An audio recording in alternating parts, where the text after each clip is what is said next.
బంగాళాఖాతంలో తీవ్ర వాయుగుండం ప్రభావంతో ఉత్తరాంధ్రలో విస్తారంగా వర్షాలు కురుస్తున్నాయి. భారీ వర్షాలు ఎదురుగాలులకు ఉత్తరాంధ్ర జిల్లాల్లో జనజీవనం మొత్తం కూడా స్తంభించిపోయింది.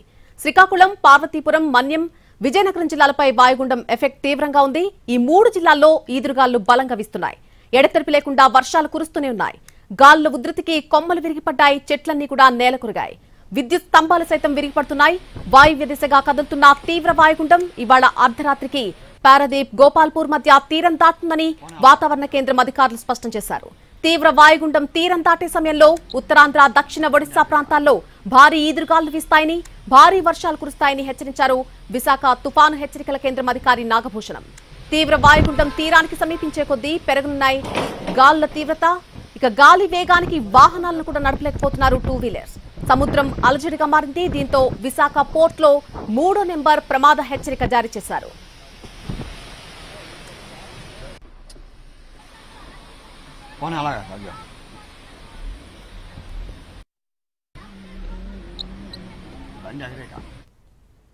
ఉత్తరాంధ్రలో కొన్ని జిల్లాల్లో అత్యంత భారీ వర్షాలు, మరికొన్ని జిల్లాల్లో భారీ నుంచి అతి భారీ వర్షాలు కురుస్తాయని హెచ్చరిస్తున్న విశాఖ తుఫాను హెచ్చరికల కేంద్రం అధికారి నాగభూషణంతో మా ప్రతినిధి రవిచంద్ర ఫేస్ టు ఫేస్. బంగాళాఖాతంలో కొనసాగుతున్న తీవ్ర వాయుగుండం ప్రస్తుతం తీరానికి సమీపించింది. మరికొద్ది గంటల్లో అది దక్షిణ ఒడిశా, ఉత్తరాంధ్ర మధ్య తీరాన్ని దాటుతుందని భారత వాతావరణ శాఖ అంచనా వేస్తోంది.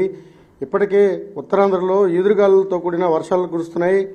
కళింగపట్నం, అనకాపల్లిలో 13 సెంటీమీటర్ల అత్యధిక వర్షపాతం నమోదైంది. ప్రస్తుతం తీవ్ర వాయుగుండ ప్రభావంతో ఉత్తరాంధ్ర జిల్లాల్లో ప్రధానంగా శ్రీకాకుళం, విజయనగరం, పార్వతీపురం, మన్యం జిల్లాలకు రెడ్ అలర్ట్ జారీ చేశారు. ఇక్కడ 20 సెంటీమీటర్ల పైబడిన వర్షపాతం నమోదయ్యే అవకాశం ఉంది. భారీ నుంచి అతి భారీ వర్షాలు కురవబోతున్నాయి. ఇక ఏదైతే అల్లూరి సీతారామరాజు, అనకాపల్లి జిల్లాలు, విశాఖపట్నానికి ఆరెంజ్ అలర్ట్ వచ్చింది. ఇక్కడ కూడా 12 నుంచి 20 సెంటీమీటర్ల మధ్యలో వర్షం కురుస్తుంది. ఇక ఈ మొత్తం శ్రీకాకుళం జిల్లా నుంచి దాదాపుగా ఏలూరు జిల్లా వరకు కూడా భారీ వర్షాలు ఉండబోతున్నాయి. కొన్ని చోట్ల అత్యంత భారీ వర్షాలు నమోదయ్యే అవకాశం ఉంది. వాయుగుండం తీరానికి సమీపించే కొద్దీ కూడా గాలుల తీవ్రత పెరిగే అవకాశం ఉంది. ఈరోజు ఉదయం నుంచి కూడా కొద్ది గంటల పాటు విశాఖ నగరంలో వీసిన బలమైన గాలులకు అనేక చోట్ల చెట్లు విరిగిపడ్డాయి. Electrical poles ధ్వంసమయ్యాయి. కార్లు, ఇతర వాహనాలు కూడా దెబ్బతిన్నాయి. ప్రజలు కొద్దిసేపు భయాందోళనకు గురైన పరిస్థితి ఉంది. ప్రస్తుతం మన దగ్గర లేటెస్ట్ వెదర్ అప్డేట్ ఇవ్వడానికి విశాఖ తుఫాను హెచ్చరికల కేంద్రం అధికారి నాగభూషణం ఉన్నారు. సార్, ఈ తీవ్ర వాయుగుండం ఎప్పుడు తీరాన్ని దాటుతుంది? దాని ఇంపాక్ట్ ఎలా ఉండే అవకాశం ఉంది? నిన్న ఏర్పడినటువంటి వాయుగుండము నిన్న అర్ధరాత్రి 11:30 గంటలకి తీవ్ర వాయుగుండంగా ఏర్పడినది. అదే తీవ్ర వాయుగుండము ఉత్తర వాయువు ప్రయాణిస్తూ ఈ రోజు ఉదయం 8:30 గంటలకి అదే ప్రాంతంలోనే పశ్చిమ బంగాళాఖాతంలో, దాని పరిసర ప్రాంతాలైనటువంటి వాయు బంగాళాఖాతంలో కేంద్రీకృతమై ఉన్నది. ఇది అదే దిశలో కంటిన్యూగా ప్రయాణిస్తూ తీవ్ర వాయుగుండంగా కొనసాగుతున్నది. దీని యొక్క ప్రభావం వల్ల రాగల 24 గంటల్లో అత్యంత భారీ వర్షాలు ఉత్తరాంధ్ర జిల్లాలైనటువంటి ఒక 3 జిల్లాల్లో, శ్రీకాకుళం, పార్వతీపురం అండ్ విజయనగరం జిల్లాల్లో అత్యంత భారీ వర్షం అనగా రెడ్ అలర్ట్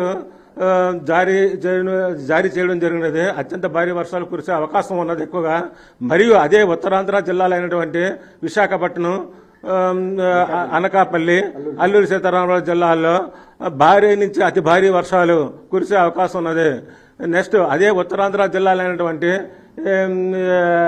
కాకినాడ, కోనసీమ, తూర్పుగోదావరి జిల్లా, ఏలూరు జిల్లాల్లో ఒక భారీ వర్షాలు కురిసే అవకాశం ఎక్కువ ఉన్నది. ఈ గాలుల తీవ్రత ఏ మేరకు పెరిగే అవకాశం ఉంది? గాలుల తీవ్రత నిన్న 50 నుంచి 60, గరిష్టంగా 70 కిలోమీటర్లు గంటకి నిన్న సాయంత్రం నుంచి కూడా గాలి తీవ్రత బాగా పెరిగినది.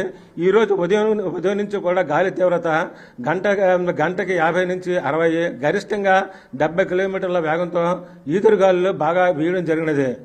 ఒడిశాలోని గోపాల్పూర్ సమీపంలో తీరాన్ని దాటే అవకాశం ఉంది. తీరం దాటే సమయంలో గంటకు 70 కిలోమీటర్ల గరిష్ట వేగంతో ఈదురుగాలులు వీస్తాయి. అయితే ప్రస్తుతం ఉన్న తీవ్ర వాయుగుండం వాయువ్య దిశగా కదులుతుంది. అది ఒరిస్సా దగ్గరే తీరాన్ని దాటినప్పటికీ దాని ప్రభావం మాత్రం ఖచ్చితంగా ఉత్తరాంధ్ర మీద స్పష్టంగా ఉండబోతోంది. బలమైన ఈదురుగాలు గంటకు 70 కిలోమీటర్ల పైబడిన వేగంతో ఈదురుగాలతో పాటు అత్యంత భారీ వర్షాలు కురుస్తాయి. కాబట్టి ఉత్తరాంధ్ర ప్రాంత ప్రజలు పూర్తి స్థాయిలో అప్రమత్తంగా ఉండాల్సిన అవసరం ఉందని కూడా వాతావరణ శాఖ హెచ్చరికలు జారీ